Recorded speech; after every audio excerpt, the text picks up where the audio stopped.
and welcome to Asian Pulse Television. I'm your host, Crystal Chan. We have an exciting show lined up for you all today. With COVID-19 numbers rising, our Provincial Health Officer, Bonnie Henry, locks down Interior Health about 2/3 of all daily infectious numbers coming from Interior Health. Bonnie Henry also announced as of August 25th, indoor wearing masks are mandatory. Masks are mandatory on buses, SkyTrains, sea buses, as well on ferries. It's also mandatory to wear it in the gym, indoor pools, sports complex, as well in restaurants. So have your vaccination certificates ready upon request. You will have to produce it. With masks also back with the help of seniors during the flu season, last year when we were all wearing masks, the flu was very low. August 31st is International Overdose Awareness Day. Do you know in Metro Vancouver we have close to 50 people with overdose? 10 of them are from Vancouver alone and the rest are from other cities in the Metro Vancouver area. Thank you all for those who helped us out in the plow drive for Fiji. It was very successful, as well as those who made donations to the charity as well. Coming up with Camila, we'll be speaking with Annie Johanna, who is an activist as well as a teacher at LA Matheson. We will be talking about upcoming elections, so have a look. Welcome. Before I start the show and introduce my guest to you, I want to acknowledge that the land we are on, and this is Squamish, First Nations, Squamish, Silvertooth, and Quatland. This is unceded territory we are on, and we need to acknowledge that these people have allowed us as immigrants to be sharing the land with them. With that, my guest today has been here before, but she is a real activist in the community, and I invited her today. Her name is Annie Johanna. She is a teacher at LA Matheson, and she is here to talk about school being opening in next about 2 weeks on 7th of September, and to ask her, are the teachers ready? Are the parents ready to be back to the classroom what used to be in 2018 and 19. So welcome, my dear. Thank you so much for having me. Thank you so much for taking the time to come on board and talk about, because this is an issue that we all hear about. Yeah. And I have seen you in the mainstream media. Yeah. Opposing to what's going to happen. So go ahead. Yeah, so first of all, thank you for acknowledging the territories we stand on. And I am a settler, and I work in a settler colonial institution of education. So it's very important we acknowledge the role we need to play, right, in bringing truth and justice. Yeah, when it comes to schools, I mean, we just came off of a rally last Saturday, and we're actually planning another one for Surrey not too long from now. I wish I could say, I mean, we're all excited. Absolutely. We can't wait to return and perhaps return to maybe not exactly 2018, 2019, but hopefully not what we just went through. However, we say that because we hope that things go well. But with the rising case numbers, with the reality of what we're seeing around the world of people who are vaccinated still getting COVID, with unvaccinated having this whole entire pandemic of their own, we have serious concerns as educators. So far, we haven't heard much of a plan. And so our concern is that we're going to be forced back to 100%, which is very crowded. For some folks, they might not understand. You might work in a small workplace, but you're talking about hundreds, if not thousands of people in one building all the time, consistently, going different places. It's a very kind of chaotic model, if you really think about it. So what happens if we don't have to wear masks? What happens if our ventilation systems aren't working? And what about our students that are made vulnerable and can't be in that building? Our special needs kids, those who are vulnerable through other forms of, illnesses, chronic health issues, right? What happens with them? Will they have remote learning options? So to be honest, right now, we're very trepidatious and we're quite angry that we're not quite being listened to, because as much as we want to return, we want to do it in a safe way. Right. And that's where the question is. Are we going to be safe?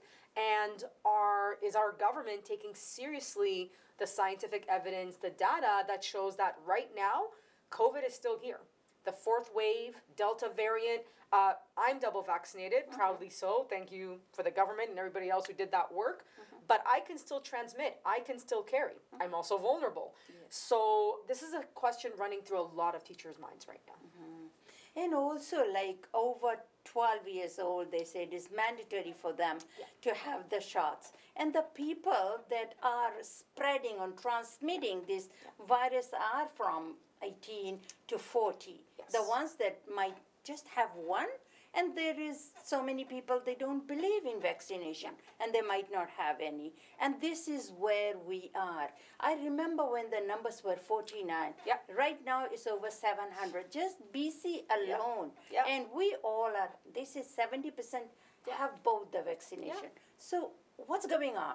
Yeah, a great question. That's exactly our question. We're feeling like gaslit, like it's this crazy idea that like twice now we've had these huge numbers. Yes. And nothing changes, even though there used to be Going a up, plan that supposedly would change. And they never changed the plan, even though the numbers were skyrocketing, you know, in each wave. So yeah, May, June, thankfully, we were heading down. Yes. I know a lot of people felt a little bit of a sigh of relief, because I don't know what we would have done mental health-wise, physically, if you know, we were still at 700 then. But we still had to wear our masks. Yeah. We still weren't allowed to congregate in large numbers. Like, there was a lot of rules in our school places. Now you're telling me we're back up to 700 something, and we're not going to have those same protections. I have to highlight too, elementary school teachers are incredibly concerned because most of their children, if not all of them, will not be vaccinated. Yeah. Also, and you know, we're in Surrey right now, you think about the realities, and I mean, this is across the world, but multi-generational families. A lot of our older kids have younger siblings. Of course, yeah. So COVID can still be present in the home. And you're right, not everybody's fully vaccinated yet, and that's going to take a while to get done. So we don't understand why it's so hard to say, okay, then just wear a mask. A full K-12 mandate, wear a mask at school. There's no negative repercussions. We're not going to kick kids out of school for not wearing masks. We're not going to, you know, put something on their record. That's never happened before, and it will not happen in this case. Right. Our ventilation system, I don't know one parent that doesn't want their kid to go to a clean school. Right. We say clean air is a duty of care. Yeah. So, and infrastructurally speaking, some of our schools are newer, so a lot of our schools are older. We need good ventilation system. Yeah. That's a must no matter what. Yeah. So let's actually invest in that infrastructure. And lastly, the idea that maybe there's almost no remote learning, God forbid we have outbreaks and we do have to switch models, we need to be prepared for that. And I know a lot of parents were not happy, and staff for that matter, that all of a sudden they had to switch everything overnight and things weren't prepared. People forget that at the start of last year, kids who were online had to wait. So what happened to that 2-week period of kids having to wait while everybody else was at school? So we've learned our lessons. Why don't we implement those changes? And I know they're working on a plan, but here we are, 2 weeks out, 2.5 weeks out. Why hasn't it been released yet? That does not give teachers enough time to prepare for going back to school, and neither does it parents. And I also think a lot of parents are asking me, is the school going to be back to normal? No mask, no nothing. And then a lot of parents are concerned because the people are on vacation right now. Parents are on vacation, kids are on vacation. Wherever they go, they are not going out of country, but they are traveling within the province. And then why not delay this? Have a plan in place. Nobody has to be in the classroom on September 7th. And so the teachers, education minister, everybody will have a chance that how could we keep the teachers safe and the kids safe in the classroom. Absolutely. And also the older buildings, in the summertime, you can open the windows. Winter coming, everything has to be sealed. So it all boils down to what kind of air we are breathing with no mask. Absolutely, and that we should be tracking the air. So HEPA filters, carbon dioxide trackers, like we need to know what's going on so that we can best prevent these things from happening. Teachers are done reacting. If you're always reacting, you just get tired and sick, and that's exactly what happened to teachers, right? And students as well. And I agree with you. I wish Minister Whiteside would speak to Minister Fleming and find out that last year when they gave us 2 days, what a disaster that was. I mean, admin were run off their feet, districts and teachers who had begged and prayed for at least a week to prepare. Well, here we are.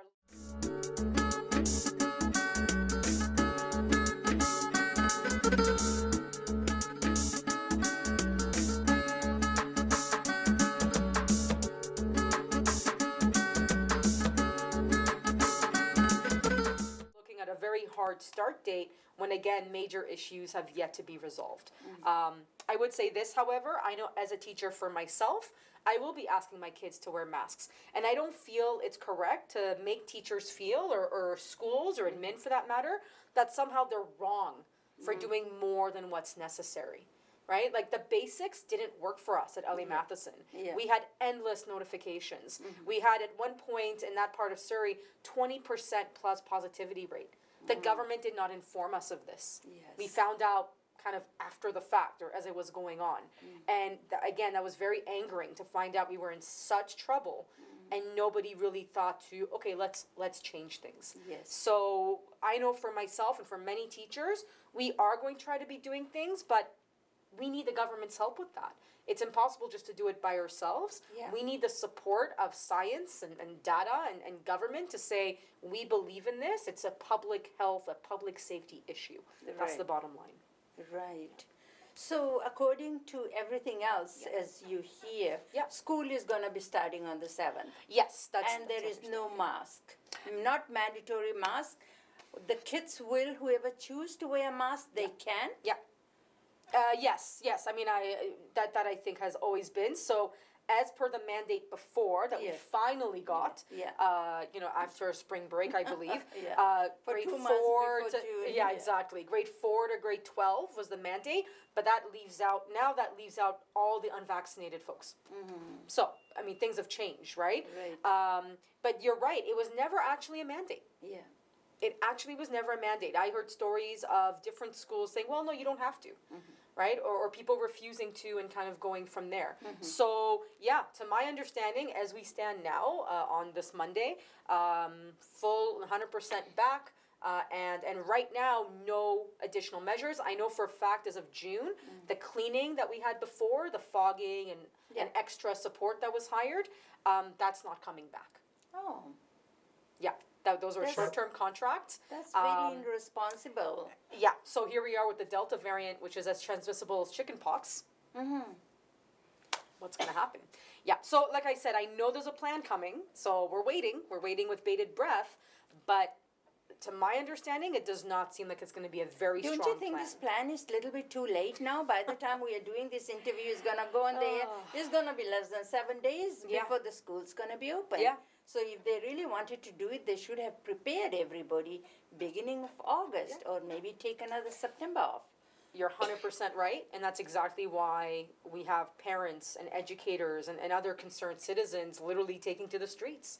We were at the Vancouver Art Gallery. We're going to be somewhere in Surrey in a little bit. Like, we literally feel we're not heard.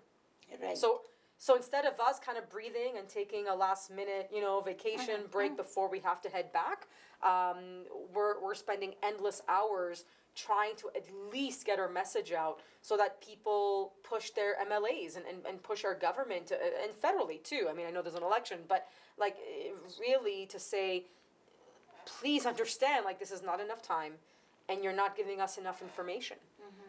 And waiting till, again, I don't know when the plan is coming out, but waiting until like a week left or whatever it might be, it really lacks understanding and to me lacks nuance. Like, we need to be able to shift things on a dime. They asked us to do that last March and we did it, right? We turned everything like on its head, how we taught, what we taught, everything changed. If you expect us to do that, the government should also be able to act that quickly. No one is going to be angry if you introduce a strong plan and then miracles of all miracles, the variant disappears and you say, great, we don't need this, we don't need that anymore. Again, prevention is much better than reaction. None of us want to see a single case come September. Right. But schools in the States and other jurisdictions in the world are seeing a lot of cases. Yep. How do you answer to parents that we thought you'd be okay? How about we just assume that something And that could is go a wrong? question that the parents are asking. Yeah. Am I safe to send my children to school? Yeah. One may be in grade 3. The other one may be vaccinated, a 12 or 13-year-old. Yeah. Both of them, they run around, they play, lunchtime, recess time, together and all that. And then there is elderly parents living at home with compromised immune Absolutely. system and all that. Yeah. I mean, we have done best so far to be able to maintain as a country as progressive as Canada, but I think I think people are not getting it. We are not out of it. Yeah, no. It's a global pandemic. We are still in there. Yeah, we're not out of it. It's like we know long-term COVID exists. I see it within friends of mine and staff, and so there is a reality that this is not just a cold or a flu that you just get over, and there are still people that are ending up in hospitals, etc. Right? We don't want to return to that, and you're right. We're still in it, and I wonder, like, the less we do, the longer this is going to take. Yes. If you are worried about your economy and all these other important things, then let's do more now. Yeah. So that hopefully, finally, we get to that spot. And I know vaccinations, Canada is the first in the world right now, which is amazing. But there's still like quite a number of folks that will be, kind of going around that are going to be incredibly vulnerable and will be able to, unfortunately, maybe have negative consequences if they refuse to get vaccinated. I think at the end of the day, your body, your choice. But as an educator, we have that role of like guardianship over our schools, over our students. So I know for myself, I want to see my government, who I am employed by, do the most possible to give protection to all kids. And I always say, if I wear my mask, it's for me, but it's for you as well. Right. So, I'm looking out for those that are unvaccinated. I'm looking out for those that, for some reason, can't wear a mask, right? And I have to say, if people don't realize, at Ellie Matheson, we had an amazing experience with our masks. Our kids were always wearing them.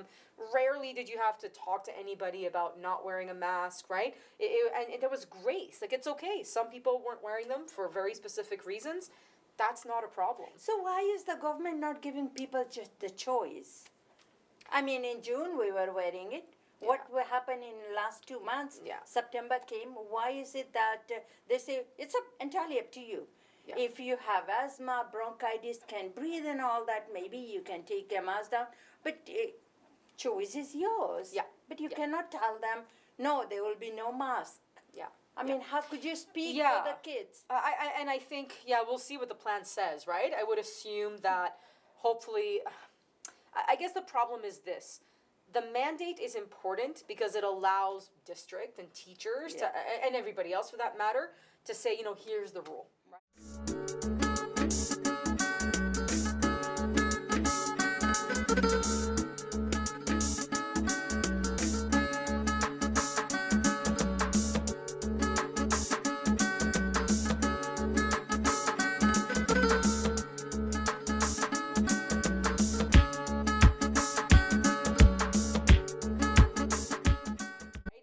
I think we want, because leaving it up just to chance might be problematic, right? So I don't know. I hope they see that what they did before was not enough, because it doesn't include the K to 3s, right? But hopefully the understanding that if we do enough and we have it a strong enough language, then those people who can't wear it will feel comfortable, right?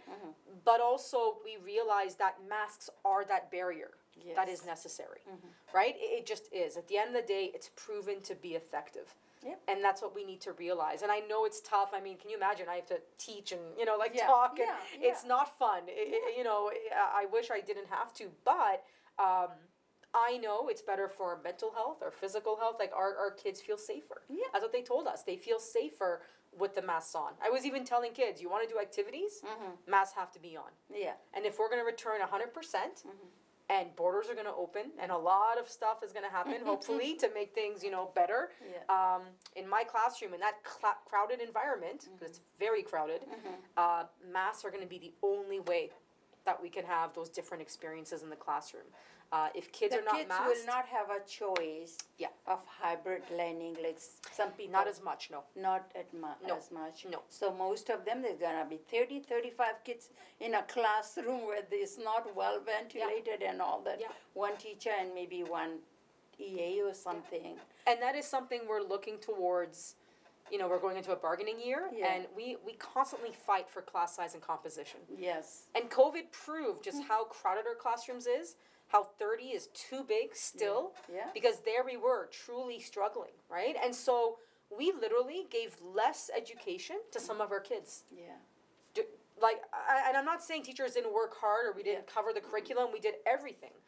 But the reality is, when you have to force kids out of a school because you realize it's too crowded, we have a problem with that when literal government officials can't admit that classrooms are not built. Right. And they're too full to actually properly maintain distance. So that's a longer, fight for us to do that. But hopefully we'll see that. That's another thing, lesson learned, best practices. Yeah. If COVID showed us that, having 20 kids is much easier, then why not do that? Well, why not actually go that direction in the future? So whatever happens, it's a better education system, it's a safer education system, and it just makes more sense overall. And talk about portables. Yes, oh gosh, yeah. That's another day for another topic. Yeah, to talk about that. absolutely. More and more portables are coming when there is no proper ventilation or nothing, and it's not a very healthy learning environment. So those people that are watching you today, and I think the parents, mostly and the kids too, a lot of them, they watch as well. What would you like to say? I mean, they are getting ready, getting shopping, getting the new backpacks and shoes and everything. I hope they're excited to be back. I know we are. And I want them to know that if they're seeing things on the news, like your teachers are talking and parents are talking and you're seeing us rally and do all these kinds of things, we're trying to make sure we're going to make your school a safe experience. That's the bottom line. We hope that no matter what the government announces or doesn't announce, that we respect each other, we respect our communities, we want to keep each other safe, we have that love for one another. Yes. That, if I want to be healthy, I need to keep you healthy. So I do hope that if we need masks, like if the cases still continue as they are, the Delta variant's still around, please wear your mask. And please, to the parents, talk to your MLAs. Talk to your school officials around what is happening in terms of filtration systems and ventilation. Don't be afraid to ask those questions and to demand for remote learning opportunities if you feel that your child cannot be in our buildings. But we're going to continue to fight. And at the end of the day, you can do more. We can all do more. But we also want to push for systemic changes. So it's going to be an interesting couple of weeks, and hopefully we'll find a way to do this in a healthy and safe way. So right now, buy your school supplies, do all the things you need to do, and maybe write an email to an MLA while you're at that. And let's hope that we come to September 7th, and somehow there's a plan in place that will keep everybody safe. Even the teachers can do so much, and they are doing whatever they can because they are the employees. I think the parents, as parents, grandparents, we have a bigger and a stronger voice because we are the taxpayers. We are the one with these, school boards and things like that. We should be more proactive if we are concerned about a children's education. This may not be here for too long, but right now is here, and we cannot deny that. And even both of us are vaccinated, both the vaccination. I will not walk out of here without having my mask. Yes. Because that's giving me extra layer of protection for me. And I just feel for the children that need to have masks, and then they will not, that's not going to be enforced in the school. Thank you so much not for a problem. My pleasure. coming in and talking to our parents, talking to the children, Yeah. and the great job that you are doing. You are the voice of so many parents, children, everyone involved. And I have to say, there's many like me and many more, and that's, we know as teachers we have a very foundational role to play, and we don't just open a textbook and teach. That's not at all what we do. Come visit my classroom if you want to learn more, but absolutely, I think it's up to us to, we say, who keeps us safe? We keep us safe. Yeah. And that's the bottom line. But we includes the government as well, right? And so that's the bottom line. We have to make sure that protection is always there.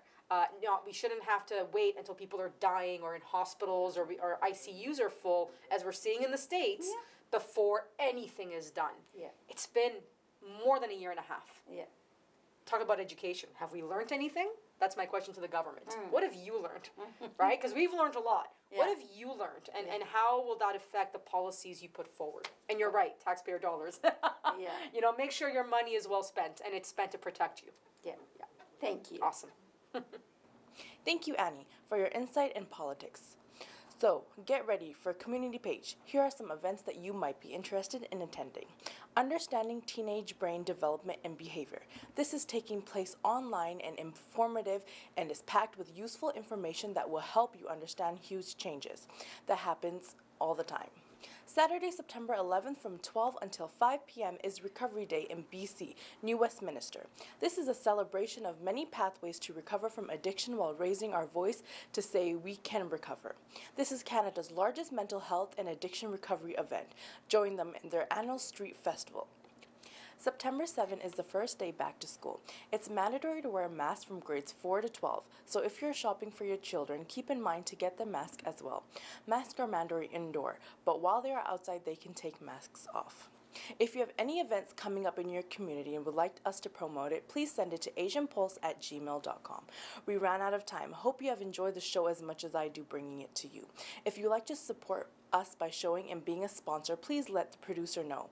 Her number is 604-537-5123 or send an email to asianpulse@gmail.com. Before I leave, I will leave you with these thoughts. Whether we are concerned with suffering or born poverty, with denial of freedom in armed conflict, or with a reckless attitude of natural environment everywhere, we should not view the events in isolation eventually and represent and felt by all of us. We are needing effective internal action to address these global issues from everyone. Nature Today by the Worlds by Dalai Lama. Thursday at 8:30 p.m. and Saturday at 5:30 p.m. on Channel 4 and Channel 10 in Calgary. I'm your host, Crystal Chan, signing off.